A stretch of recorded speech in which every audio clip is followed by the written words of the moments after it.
Here we go. James, we're going.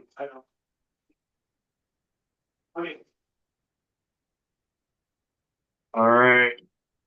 Looks like here we go. We are live. All right. James will be right back, but it looks like we're live. So thank you for coming on, Bill.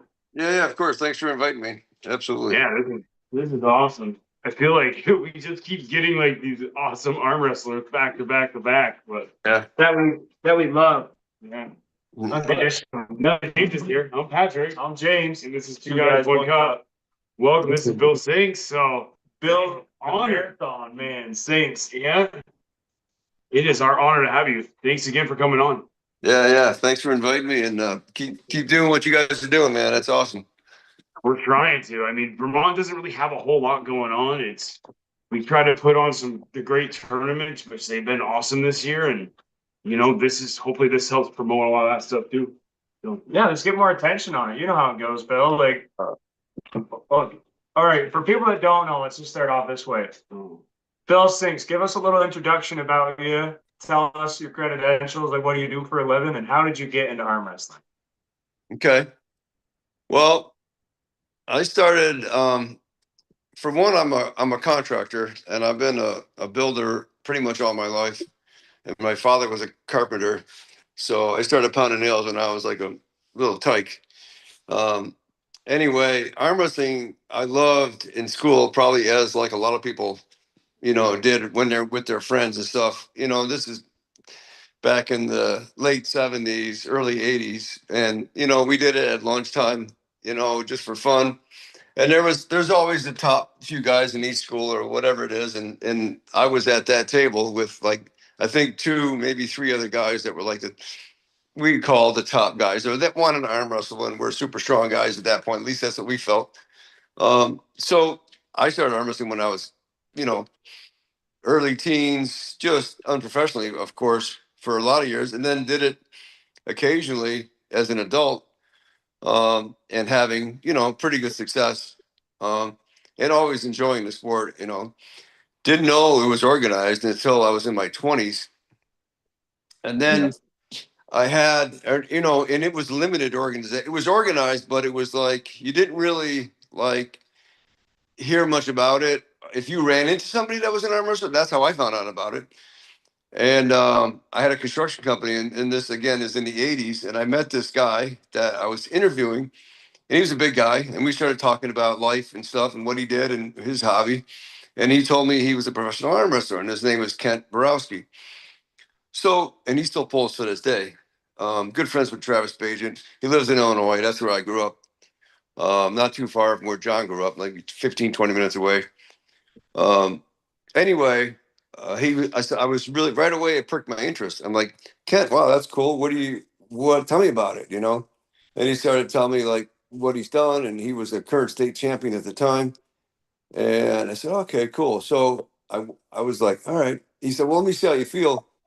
And he and I arm wrestled on my office table, my desk, and I couldn't beat him. But he said, you feel it pretty strong. And, I don't know if I believed him or not, but lo and behold, he said, there's a tournament coming up.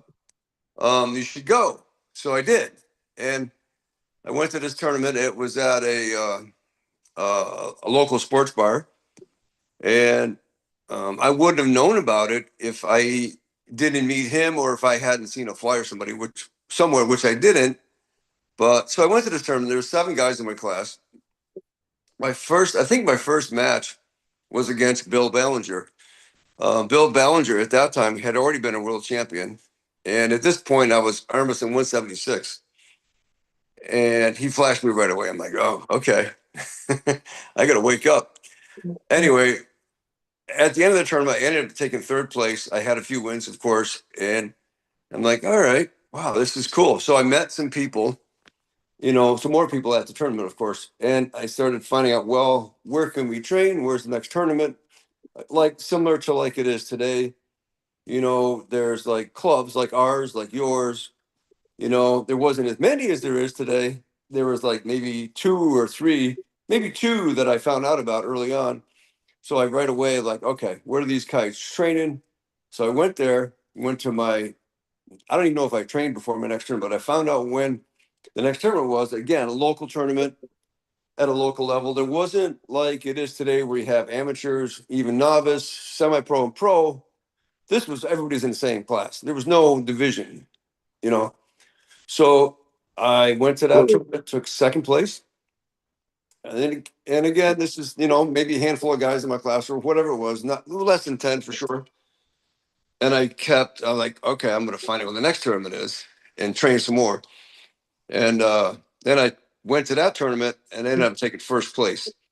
And I think the guy that I had won the last tournament that broke his arm, not against me or anything, but he went off the radar. I ended up winning that tournament, and then I won 7 first place in a row right after following that. And so I had early success. Not a lot of people do, but I felt like I was built for the sport. I had a big hand for my weight at that point. And I found out where to train. I had a guy that was training with me, and he was like 220, and I was like 170, just under 180 at that point. And this guy was super strong, Craig Worth. He's still pulling to this day. And we had a group that I trained with before I moved to Vermont every Sunday for I don't know how many years. And I pulled on his arm. Never, I think I beat him like twice, but he made me a really good arm wrestler. And that's the beginnings of my story. But of course, I feel like you go from that point. I won at a local level. I remember my first big regional tournament that I won. I beat Cobra, and I was like stoked. I'm like, okay. At that point, I didn't look back. I was like, no more amateur classes, which was only prevalent in some of the major tournaments. There wasn't any like amateur classes other than that. So I made that step to that. Went to my first nationals, took a third left, didn't place right. Went to the next year, won right-handed. I think I placed left. Went to Worlds, took a beating.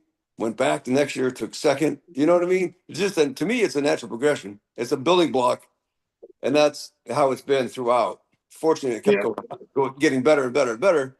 And all the while, I'm hosting trainings, because I created a club here in Vermont, which we have an awesome turnout and some really, really awesome pullers, great guys and girls. So, I mean, that's the gist of my story. I've had some excellent success, beating some top guys, placing worlds many, many times, national 7-time national champion. It's just fun. And then you think about, the small state of Vermont, but arm wrestling is well and alive in the state of Vermont, So that's, Yeah. And you guys are doing a great job with your stuff, and it's just awesome. So anyway, there's a little 2 cents on where I'm at. Bill, what do you think about the community now compared to how it was? Do you think it's more open? Like when I was a kid, people didn't train. Like if I had a team, like teams weren't normally training with each other. They would just, you know what I mean, meet at a tournament and pull. But I'm seeing a lot, at least in Vermont, like we'll go to your practice. You came up to here plenty of times. We've gone to grapples, practices, like eventually Iron Arms. Yeah, we got to go to Iron Link Arms. Big Arms too. Right. I think there was always, always throughout my whole career, and I think it was prevalent for one, there was a sense of openness to the guys.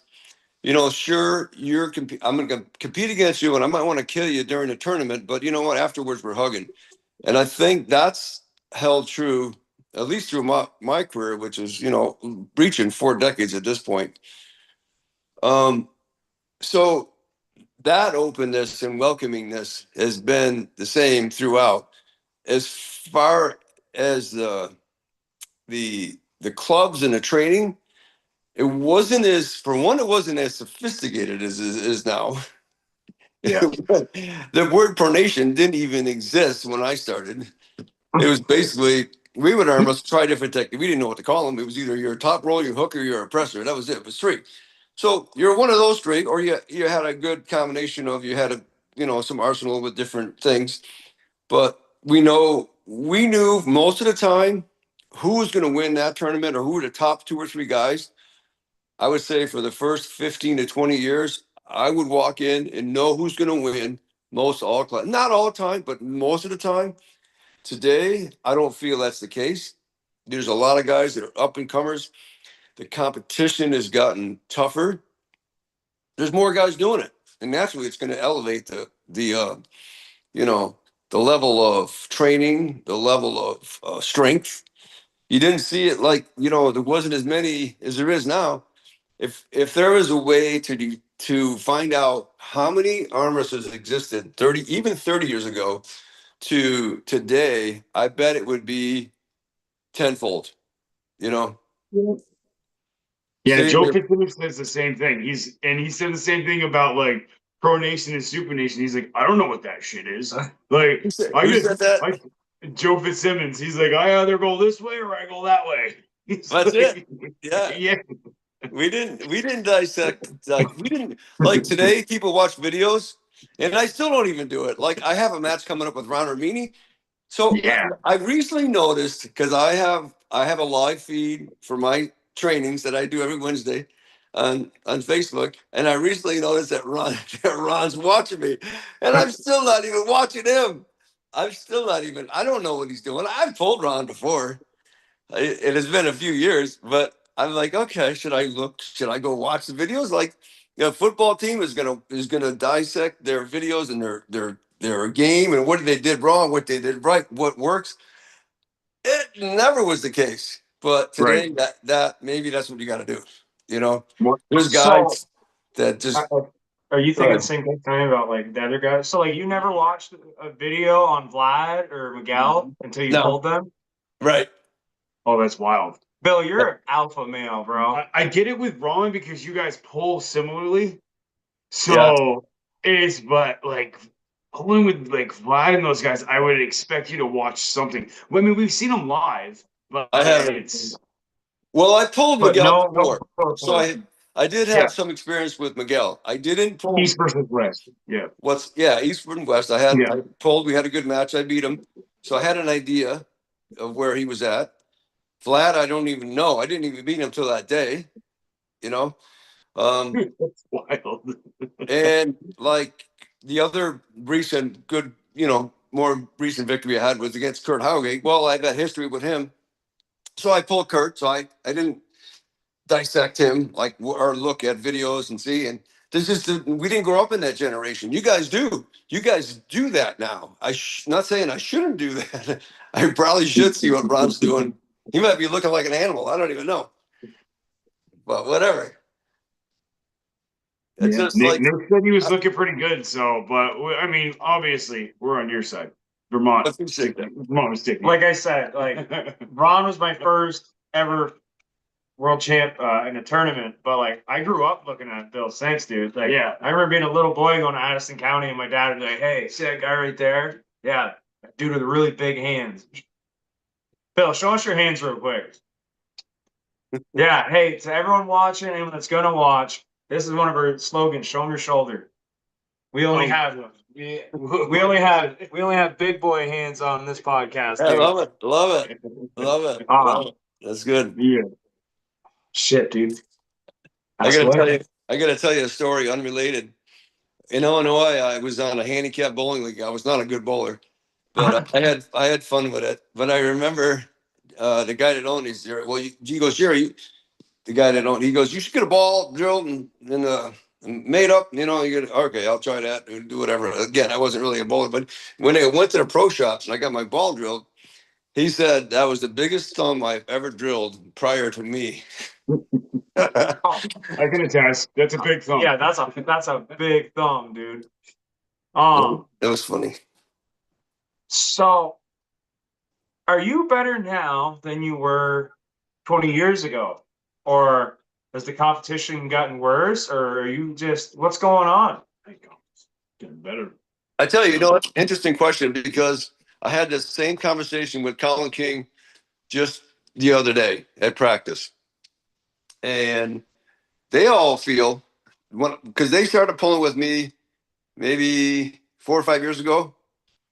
And my trainings we're still doing trainings, but they weren't as well attended as they are now. So, and Colin goes, we're pulling. And he goes, he asked me the same question. I said, well, I don't know. I felt pretty strong in my 30s and 40s, of course.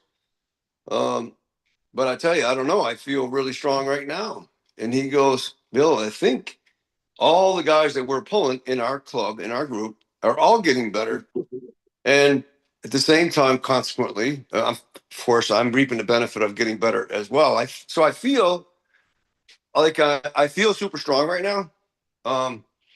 Had some great matches.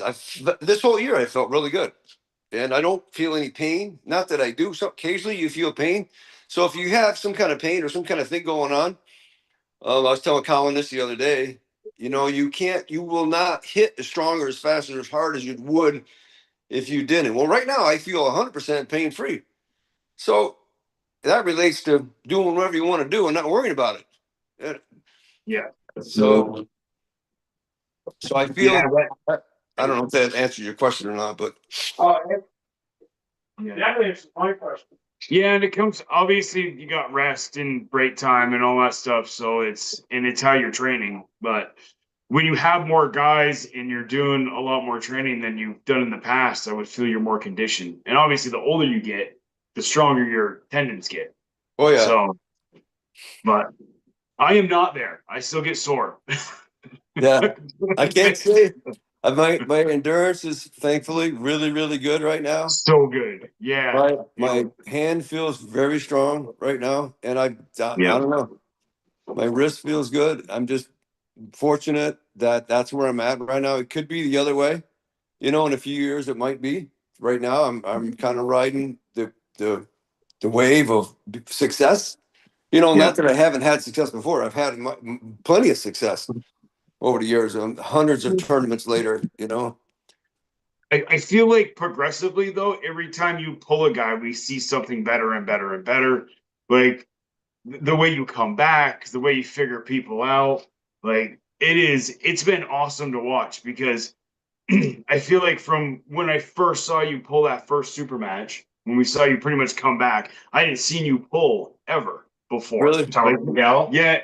I don't think no, it wasn't who was it first? No, it's when you pulled like Quinlan in Oh, that four way. Quinlan.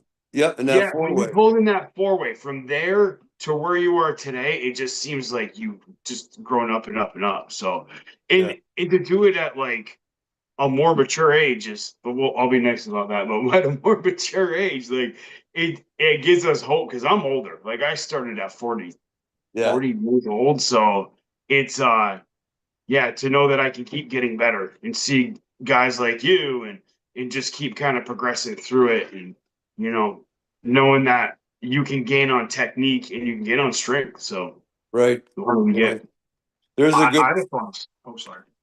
there's a good friend of mine. He's gone now, but Ray Darling started, I believe, in his 40s. He became a world champion. He was good friends with Socrates, lived in that area in New York, and he became world champion after he was 40. You know, I'm not sure what age, but he got better and better and better, well into his 60s. And he's not with us anymore. But anyway, so don't think you can't get better just because you're starting arm wrestling at 40. Todd Hutchins is another prime example. He started later. He didn't start as early as I did, you know. Yeah. But Yeah, it's he was interesting to see. Here's another example. Like the guys that I know that are still around that we're pulling either around when I started or just before are still pulling at, I feel most of them are at elite level. Like Alan Fisher, he's like 5 or 6 years older than me. He started a few years before me. John of Brzezinski, of course, he's the same age as I am. He's done it since he was in his late teens. Ron Bath, another guy, he's a couple of years older than me, been doing it just a few years before I started. Todd Hutchins started later. He started later in life. I'm trying to think who else. There's a few other guys in the country that mostly we just knew, you know, the guys from the United States. But there's Yeah. at least 5 or 8 guys that are still competing at an elite level, you know, and are older. Most of them are in their 60s. Yeah.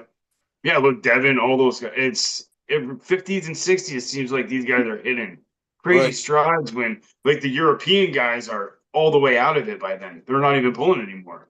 Right. A lot of them aren't pulling anymore. Yeah, because Right. I don't know if they start so young and whatever you got to do to get to that point where they're getting, but maybe it's damaging them so much that they just can't have the longevity. Yeah, I mean that I've seen for years been the case. Like I'll see, like when I go to Worlds, I would see the Russian guys. All of a sudden, they jump to the top, and in a year or two, they're at the top of their game. The next thing you know, in a couple of years, they're falling on their face. They're not even in this sport anymore. Yeah, So I don't know what's going on with that, and I'm not trying to criticize them, but like even Jim Simmons, he's older than I am, and he's still pulling. Joe, yeah, you know, he's still pulling. But there, I'm not. I'll be the first to tell you, I'm drug free. Nothing, no PEDs, nothing. Just eat healthy, live a good life. Don't do any of that stuff. But I'm not the norm. I don't think. I don't know that. I got to tell you one statement that Travis told me one time when I was like at a tournament was it? I think it was Wall. We were hanging out after a tournament, and Travis and I are pretty good friends. I go, Travis, how many of these guys you think are doing something more than just vitamins and maybe creatine or whatever, the stuff you can buy over the counter? He goes, there's only 10% maybe of the guys. This is just an analogy he made. He goes, 10% maybe are doing something, but 90% of the top 10% are doing something. yeah, So yeah. you think about that, and whatever truth to that is, it just made me think about, I'm competing against these guys, and I'm not doing shit. You know what I mean? And I felt that made me feel good because you see the telltale signs of guys that are doing whatever they might be doing, and there's certainly a lot of that in the European countries, a fair amount going on there. We know that because of many many factors, and we don't want to get into that, but it's just unfortunate. So I don't know, but it's kind of cool to see these guys, super strong guys, get to that level and do all these different things to themselves and get super strong. And you don't know what they're doing exactly, but it is kind of cool. It's like the bodybuilding scene. Ronnie Coleman, he was doing something. You know what I mean? Yeah. And Arnold probably he was doing Oh something yeah. too, but Yeah. then to transform the human body to that extent took that. And then what is that? That gets all the attention, and the natural bodybuilding scene doesn't. For a Yeah. while, I was in the bodybuilding scene. I didn't compete or anything, but I just enjoyed working out. I've enjoyed working out my whole life as a lifestyle. So anyway, I'm just rambling on. No, I really love it. Yeah, again, this is what it's all about. We just want to talk to you, just like we talk in person. You know what I mean? That's how we want to do this. You know what I mean? Just want to shoot the shit with the boys. Again, Bill, you're like, you're the legend of Vermont. I would say. Yeah, I appreciate know? that. I can't say I was born here, but I've been here a long time, and I love living here, and the people are awesome. So it's Yeah. similar to where I grew up in the Midwest, small town America. I live in a small town. I grew up in a small town. Weather's very, very similar. I ended up here due to a girl, and she was actually an arm wrestler as well. Didn't end up staying, but I ended up getting well rooted here, and now I got a family. So good stuff. Yeah. The outskirts of the in Vermont are nice. It's sometimes you get to the more populous places and it's not the same, but Yeah, it's I love living here. I tried leaving and I've been here almost my entire life. It's an Yeah. awesome place to be. So yeah, for sure. Oh, dude, I like the it. Green Mountains are beautiful. They And are. the leaves are pretty, and the snow sucks. No, I love the snow. I hate the snow, dude. I love the snow. So, who are I know? I hope you're not looking past Ron or me, but I'd like to talk to you about that because again, I get the honor of being on the same card with Right. Bill Spinks. And so, what are you thinking about Ron or me?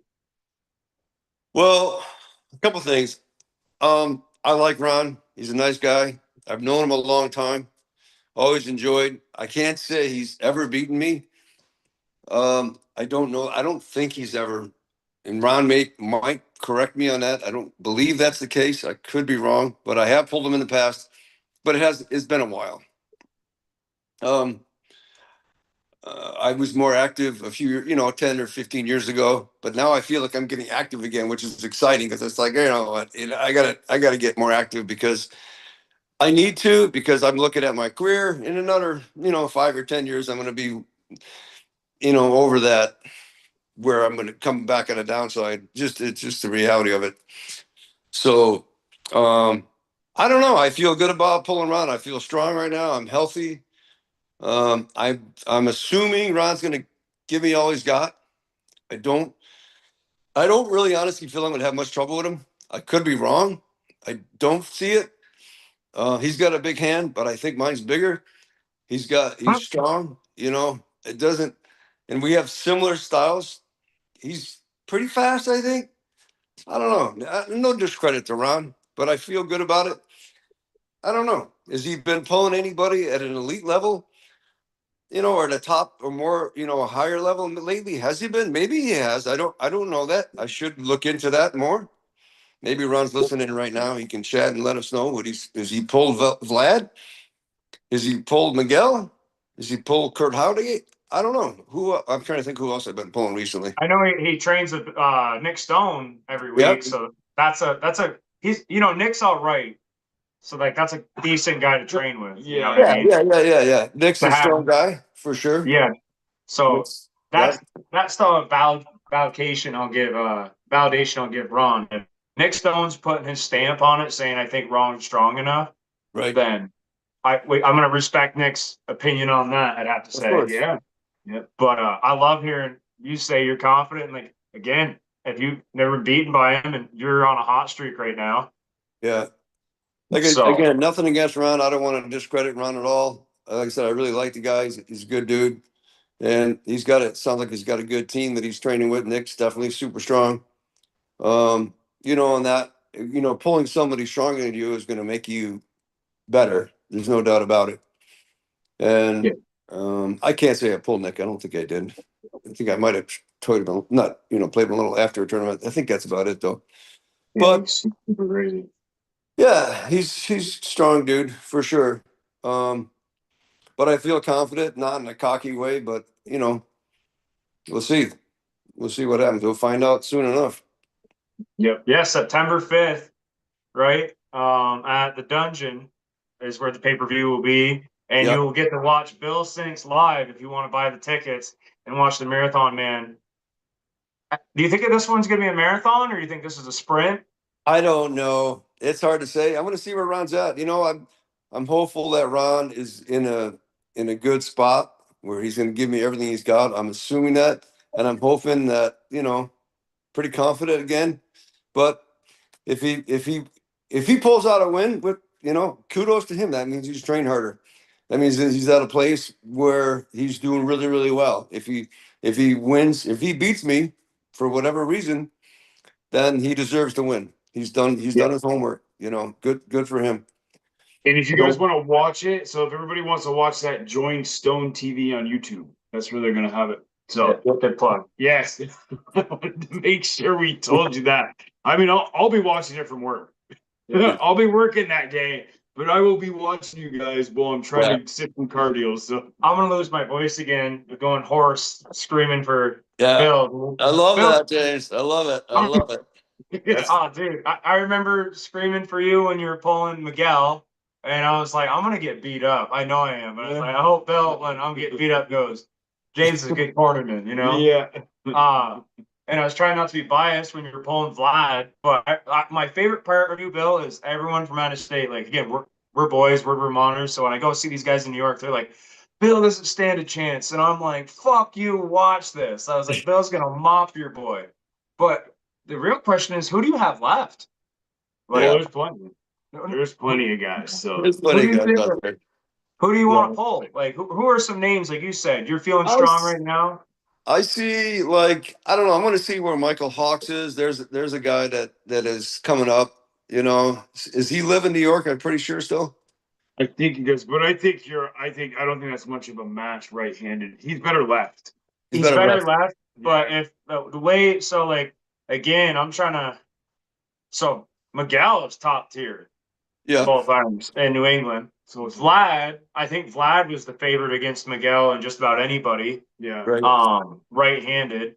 So Yeah. like, I don't even know. Do you think Dustin Jelliff or like Justin yeah. is a ton. Justin is. It depends on what weight he's at. I think he's He's more 220 like usually. 220, but I could Yeah. be wrong. Oh But- yeah, he usually pulls around 220. He will pull 198 because he pulled John Tarian at 198. And there's Okay. another guy for you. I say, I would John love to Tarian. see a John Tarian match. I'd like to see a John Tarian match.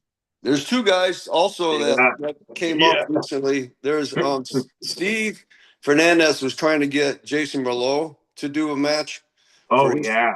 for his tournament on the 20th. But again, there's another guy I've had a super match with and felt really good. I think I might have fouled out to him in that 4-way. I think I don't remember, but he certainly didn't pin me.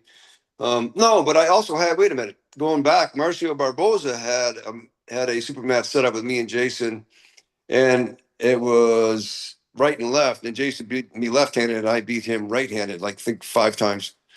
So, but that's a few years ago. But Jason was one, and then Steve was also talking to Corey Miller about setting him up with me. And I don't really know Corey, but Yeah. I think he's 198. I think he's a pretty good puller, but he lives in out west somewhere. Oh, cool. Corey's not in Montana. Where the heck He's in Colorado. He was at the He's in Shot Colorado? Classic. He was Yes. at the Shaw Classic, but I didn't think he lived in Colorado. I thought he was more Utah or something like that. And I could be wrong. We could be wrong. Someone correct us Yeah. if anyone's watching. Where does Corey Miller live? Give us his address. Yeah.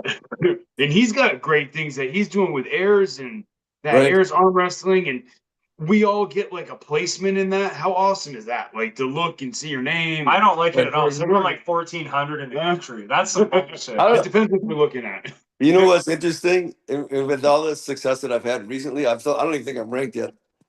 Yeah, because you're not pulling the tournaments. I'm not pulling tournaments. Well, Yeah, because you got to pull the tournaments where they. oh, super matches don't count? No. That's some bullshit, dude. Yeah, that's all good. It's all good. I've I had. think you are because of the East versus West that you pulled. I think you might be on there for that. Oh, maybe. But it's a whole point system as well. Yeah, yeah. Who So you here's beat. a little side note. For 10 years, I was number 1 in all of North America in my weight, right-handed, and this is 20 years ago. I held That that was spot. 198, no? No, it was at 176. 176? Yes, because back in the day, I remember I used to watch videos from like 2011. Mhm. So when I watched that MGM, I went and I deep dive, and I remember watching you pull Cobra Rhodes in this like crazy banger where both of you are just like laid out on the table in a top roll position. And you Yeah. ended up beating him. I don't know if that was in California or not, but that was freaking awesome. That was in Ohio, I think. Yeah.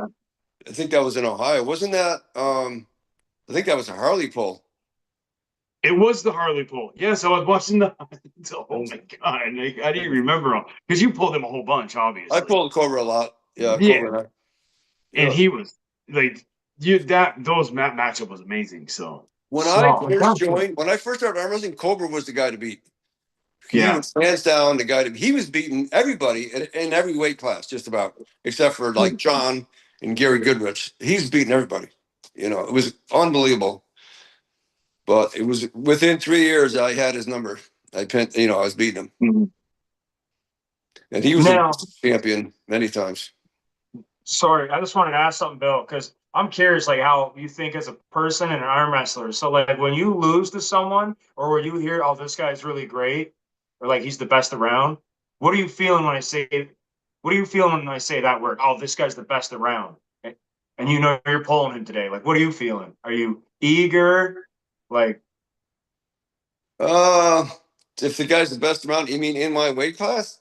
yeah, like you've never met him, you've never pulled him. You're coming to a different town, different state, and everyone's saying this guy's the guy to beat, and he's in your class. Well, What are the emotions? there's a couple things that go through my mind. Is for one, everybody's beatable on any given day. And I've heard that story. Like this guy never loses. I can't. And when I first started, I used to hear that a lot. Like this guy, yeah, I've never lost arm wrestling. Well, you're gonna lose.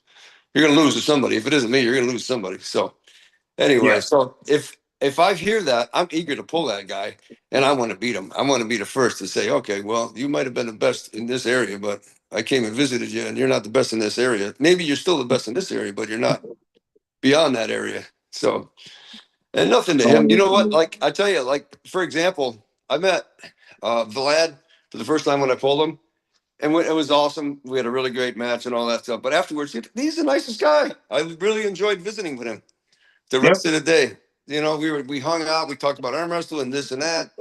And that's how the sport is, you know. It's so rewarding. That's the best, I think, part of it, other than competing, like to all the friends you make, you know.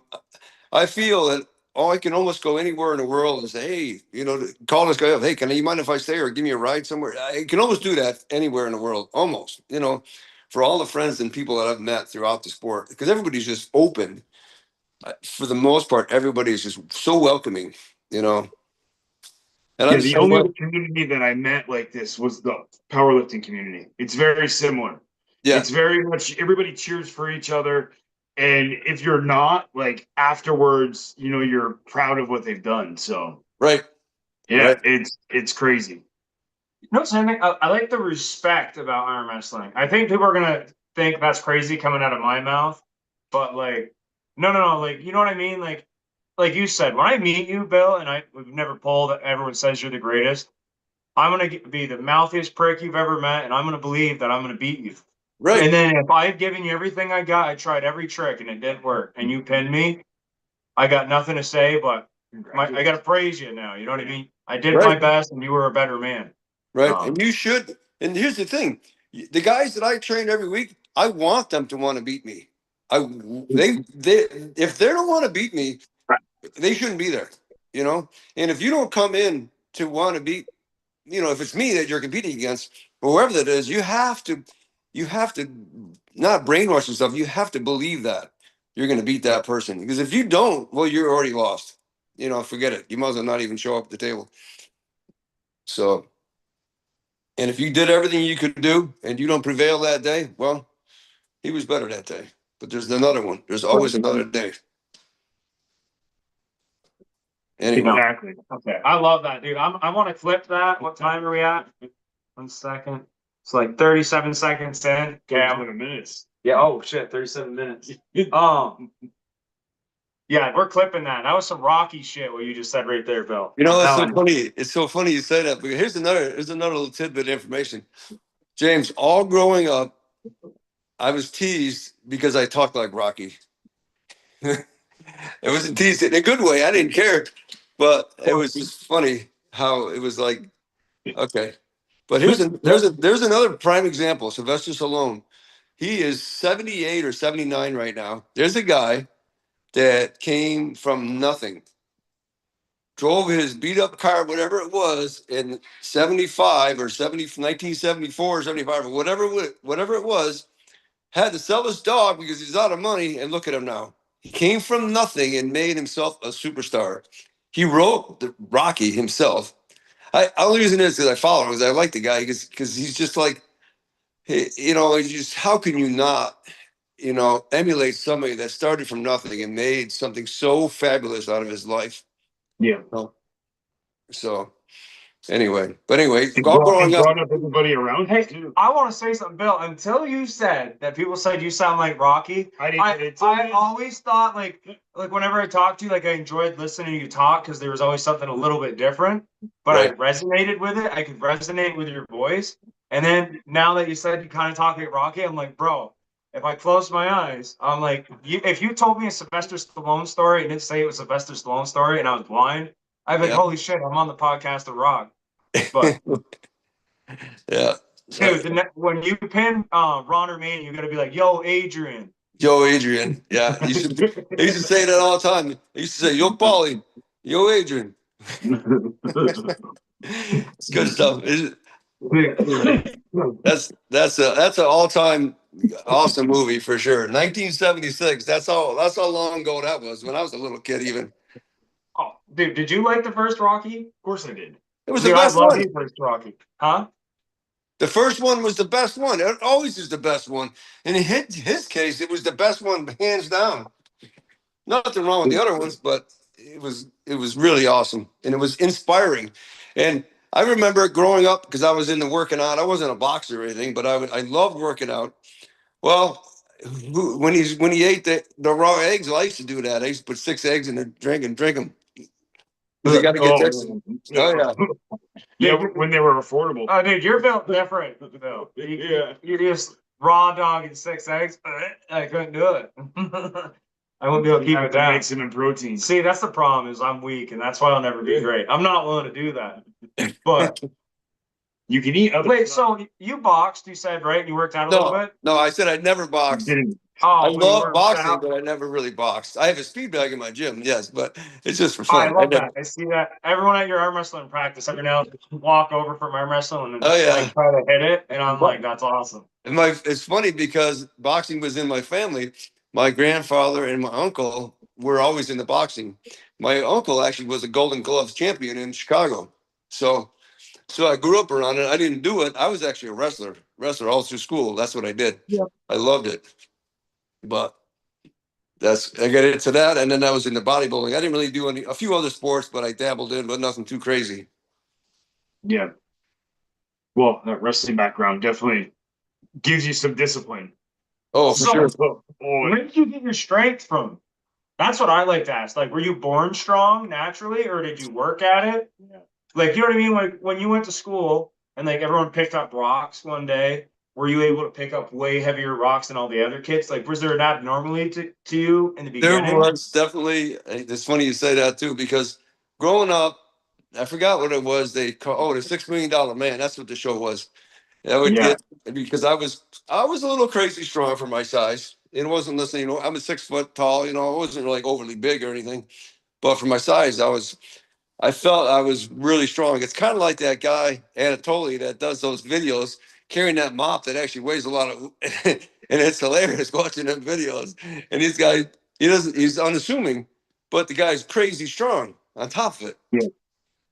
So anyway, I did feel I had early strength. Like I said, I also had really early strength in arm wrestling world, and I just think because I had the right tools, I was gifted that the ability to have that. I had an edge on that, and you put that with being halfway strong. Well, all of a sudden you got some success. Mhm. And then you chased it, Drive. Yeah. which What's there's that? so many questions off that. I have like 12 questions off that. You ask a question, I gotta. No, you're good. Go for it. Hey, I gotta do a shout out, guys. I just got a text from my sister Laura. I think she said she's watching a podcast. Hi, Laura. Yeah. Oh, awesome. She's Oh, in shout out to she's in her. California. Yeah. She's in California, guys. I think it's my Oh. sister Laura. I think it was. Yeah, much love. That's why we do this. Again, the more people like, we want this to be a whole conversation. Like, I want people to listen to this. I love listening to this. Right. Yeah. I'm having a great time. Again, thank you for coming on, Phil. Yeah. Thanks for having me. This is awesome. You got to do a Friday practice. I want to go back in the other stuff real quick, but there's things Right. I want to do a big Vermont Friday practice. I think that would be helpful. You want to do it? You mean at my gym? Yeah, that would work for me. Yeah, I'll talk to the guys for sure. Let's set it up. Yeah. That's a lot of fun. I want to feel that Vermont power again, dude. That Yeah, Vermont man. power felt good. Hopefully I can make it this Dude, time. Yeah. Me and Bill had a nice flex off, and I took a photo. Yeah. Yeah, it's a good photo, dude. I'm gonna send you that in a Christmas card this year. Okay. All right. You wait. Do But it. so when we're talking about the things you said that we're naturally strong in arm wrestling, what are like good things you think that are important in arm wrestling? Like natural gifts you think, or you can feel on a guy that you're like, wow, that's what you need. Well, I think you got to have heart for starters. You can't give up. You definitely got to train. And your hand is critical because that's the point of contact.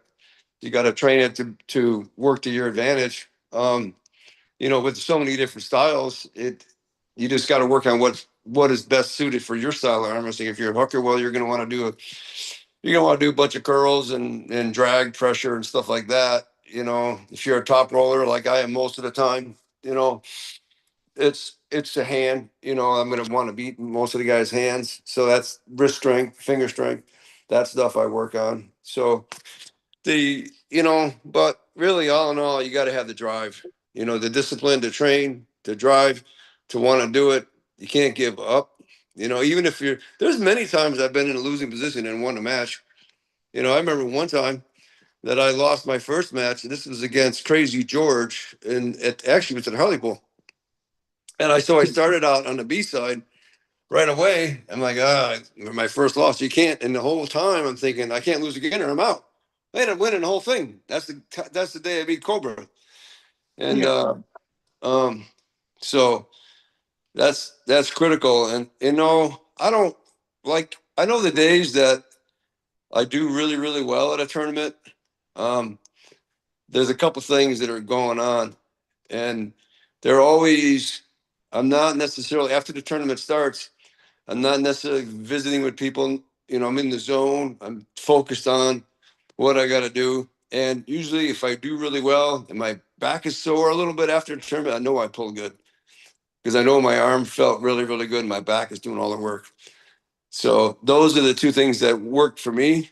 The days that I would like joke around maybe during a tournament, well, those days I didn't do so hot, But the days that I really, unless it wasn't a ton of competition necessarily, but generally the bigger tournaments, there's a lot of top guys, and of course, they all want to beat you.